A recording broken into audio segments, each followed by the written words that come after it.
নমস্কার, আমি নিউট্রিশনের মহুয়া খান চৌধুরী বলছি। আজ আমি এরকম একটা ম্যাডামের মুখ থেকে কিছু বক্তব্য শুনে নেব, যিনি খুবই চিন্তিত ছিলেন।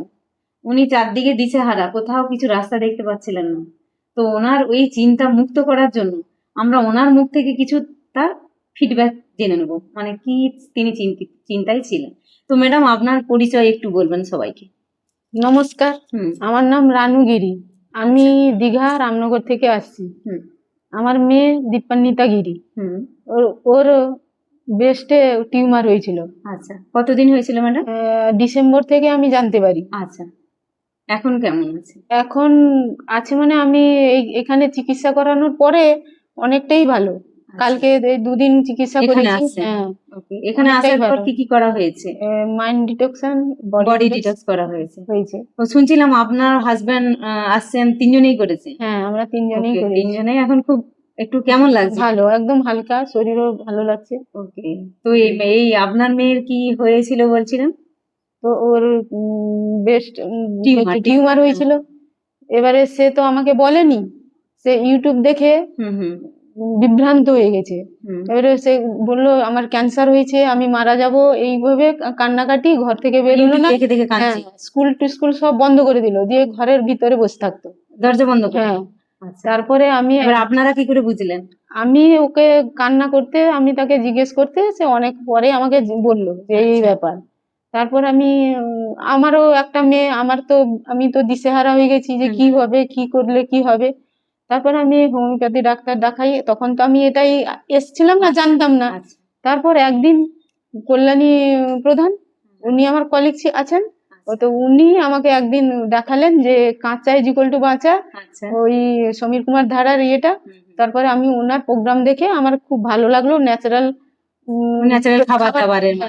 খাবার দাবার মাধ্যমে যদি ভালো হয়, তো আমি তো শুনলাম, তাই আমি মহুয়া ম্যাডামের সঙ্গে যোগাযোগ করি। যোগাযোগ করে তারপরে উনি আমার মেয়ের সঙ্গে কথা বলেন, ফোনের মাধ্যমে কথা বলতে আমি দেখলাম যে মেয়েটা একদম হাসি খুশি এবং স্কুলও যাচ্ছে, টিউশন ঘরের ভেতরে নেই না। আচ্ছা, হ্যাঁ, খুব আনন্দ আছে। তাই আমি ভাবলাম যে এইখানে এলে ভালো হবে। সেই জন্য আরামবাগে দৌড়ে এলেন? সেই জন্য আমি আরামবাগে এলাম। মানুষদেরকে আপনি কি বলতে চান? আমি প্রত্যেক মানুষের ক্ষেত্রে আমি বলতে চাই যে আপনারা এই একাডেমিতে এসে মানে এই একাডেমিক শিক্ষাটা নেন এবং পরিষেবাও পান। আমার এই যে ওষুধ ছাড়া আমরা কিভাবে বাঁচতে পারি, হ্যাঁ, এই যে মানসিক দুশ্চিন্তায় যে ঘর বন্ধ করে বসে থাকা, এটাই একদম মানসিক চিন্তা থেকেই তো সব রকম রোগ হয় না।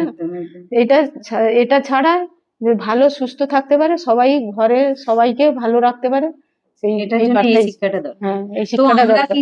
শুনলাম যে প্রত্যেকটা মানুষের, প্রত্যেকটা ফ্যামিলিতে যা রোগ জ্বালা হচ্ছে তার মেইন কারণ হচ্ছে মানসিক দুশ্চিন্তা।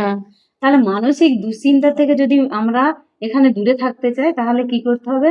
আমাদের রোগটা খালি সারানো নয়, মানে তার যে রোগটা কোনখান থেকে হচ্ছে। আবার এই যে দেখুন কি ভাবছি যে একটা মানুষের ক্যান্সার হচ্ছে, সেখানটা অপারেশন করে দেওয়া হচ্ছে, আবার পুনরায় আবার হচ্ছে, বডিতে ছড়িয়ে যাচ্ছে এবং সেখান থেকে আবার বলছেন যে ডাক্তাররা যে বাঁচানো যাবে না।